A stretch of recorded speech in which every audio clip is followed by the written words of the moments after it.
Baik, Shalom. Selamat berjumpa di dalam channel ini. Semoga kita semua dalam keadaan sehat sama dengan cuaca yang ada di tempat saya hari ini cukup baik, luar biasa. Semoga kita dalam keadaan yang baik juga. Kita akan bersama-sama masuk dalam renungan untuk minggu ini. Mari kita berdoa. Terima kasih ya Allah Tuhan kami. Tuhan boleh memperjumpakan kami lewat renungan di channel ini. Kami bersyukur Tuhan memberi kesempatan bagi kami untuk belajar dan mendengarkan firman Tuhan. Kami semua yang boleh mengikuti, Tuhan berkati, dan firman-Mu ini mengambil bagian dalam hidup kami. Kami siap mendengarkan firman Tuhan. Dalam nama kami berdoa. Amin. Saya akan membacakan sebuah ayat firman Tuhan dari Markus pasal 10 ayat 17 sampai 27. Pada waktu Yesus berangkat untuk meneruskan perjalanannya, datanglah seorang berlari-lari dan mendapatkan dia,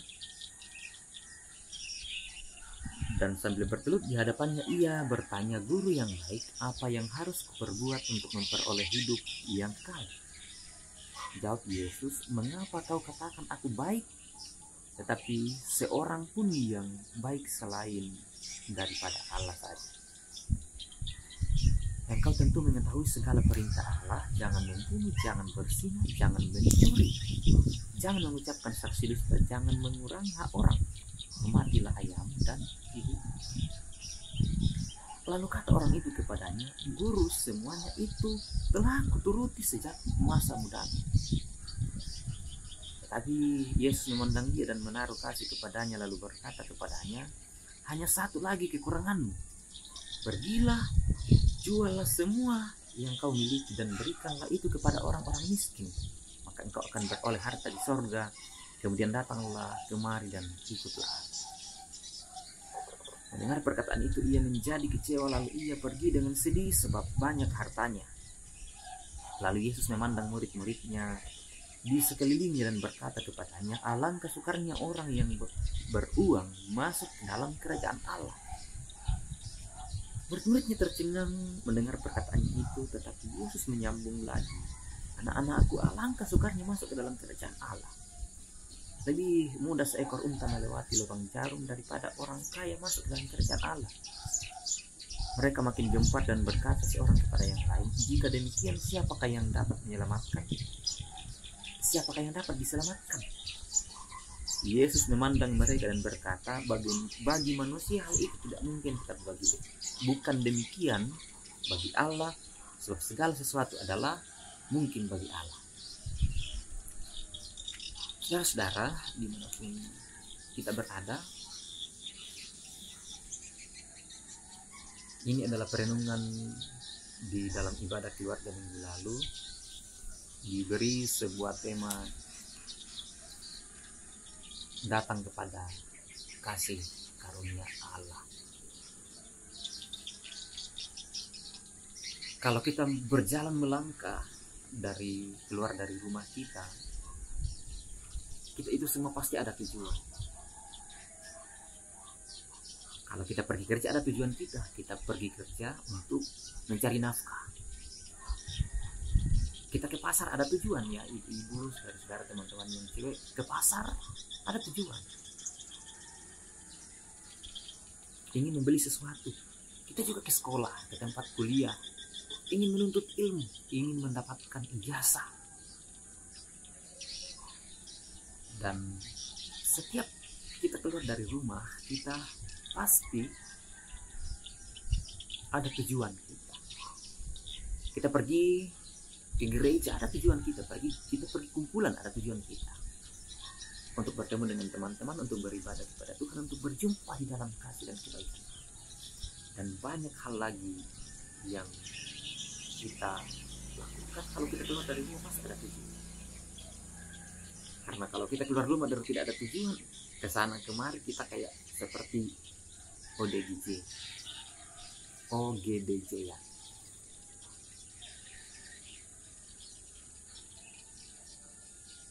Saudara-saudara,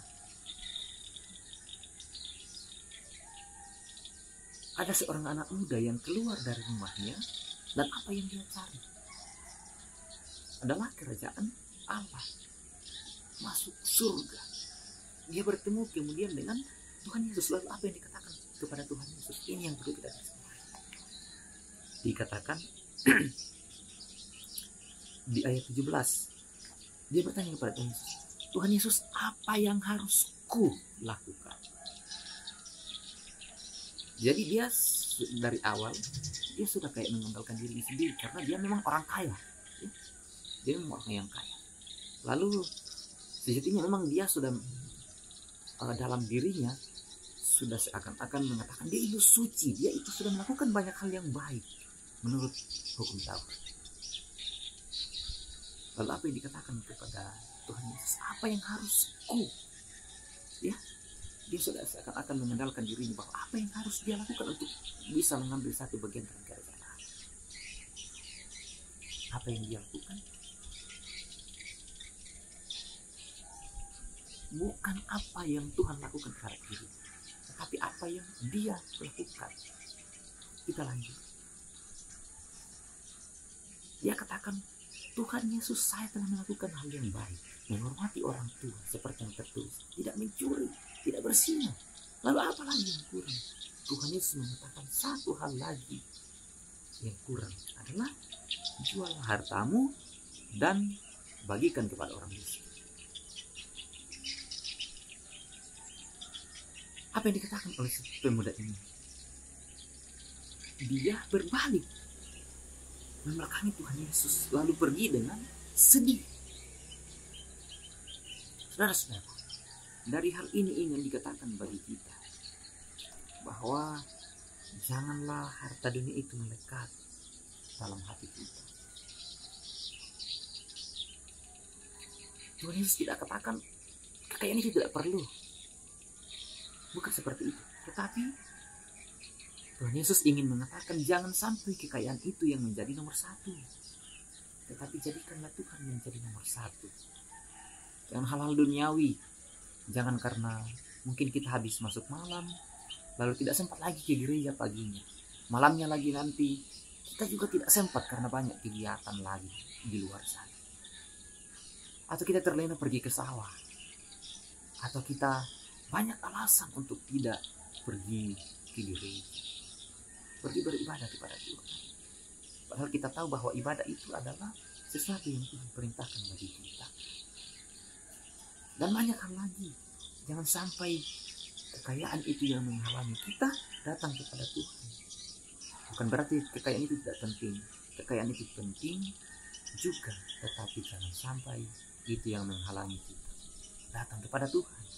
Jangan sampai kekayaan itu yang kita dahulukan daripada datang kepada Tuhan. Sekian sabda Tuhan. Salam. Selamat berjumpa untuk lain kesempatan. Tuhan Yesus memberkati kita semua.